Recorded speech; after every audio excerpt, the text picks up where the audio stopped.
is Charles Mingus talked about the fact that you have people that used to take a pencil and compose works on paper, and now we do it on the computer. That's composition, but improvisers have studied structure, form, how to listen to all of the other musicians. And in a split second, we're making so many decisions, but it is composition. It's composition, it's spontaneous composition. You have to feel all of the other musicians. You have to feel the audience. You have to feel the room. And everything is done on the moment. But it takes so much training to get to that point. So you can say something that will remain with the audience for a long time. That's always been my goal. How did you develop such a personal sound? What's the research for a musician to develop a sound on his instrument, in your opinion? I love what my friend Anthony Braxton said about the time period changing in all voices. I think the role of women in the music is so important. When I was a young child, I went to visit my parents in a farm, my grandparents rather, in rural Arkansas. And we went to a church that only sang spirituals, no piano. And I was about 4 or 5. And the women's voices were singing, and I was getting chills in my body, and I had never felt that before. And so I really think that the high sound of the woman's voice inspired me to pick up the flute. And that is the sound I've always had in my head. Billie Holiday, the way that she would slide notes, had a gigantic influence on me. Also Johnny Hodges and Duke Ellington's orchestra, and also Japanese shakuhachi music.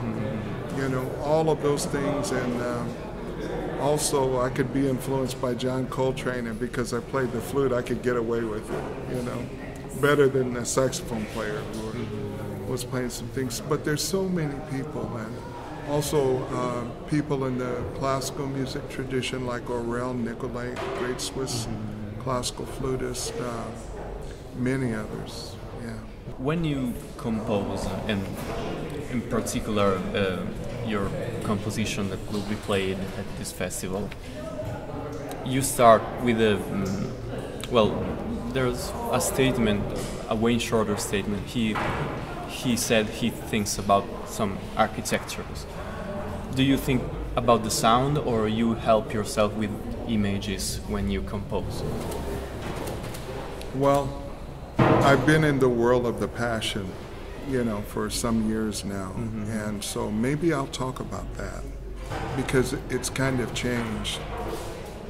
And I know this is going to sound very strange, but I must be honest to you. I believe that the Holy Spirit came to me.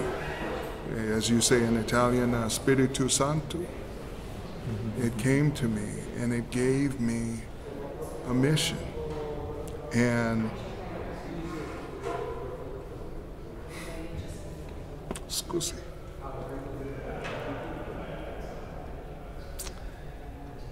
It said to remember the slaves, the Hebrew slaves, the African-American slaves, and the fact that Christ was a part of an oppressed minority under Roman domination, the Hebrews.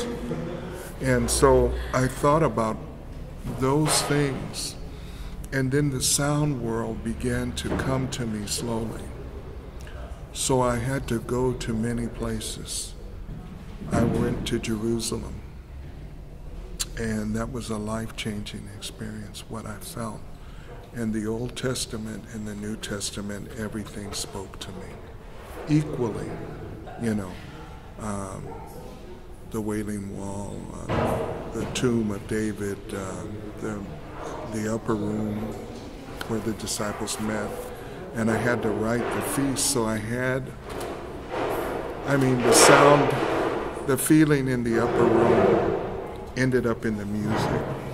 But I also went to the Blues Museum in the Mississippi Delta and sat in Muddy Waters' slave cabin from 1837. They moved it into the museum.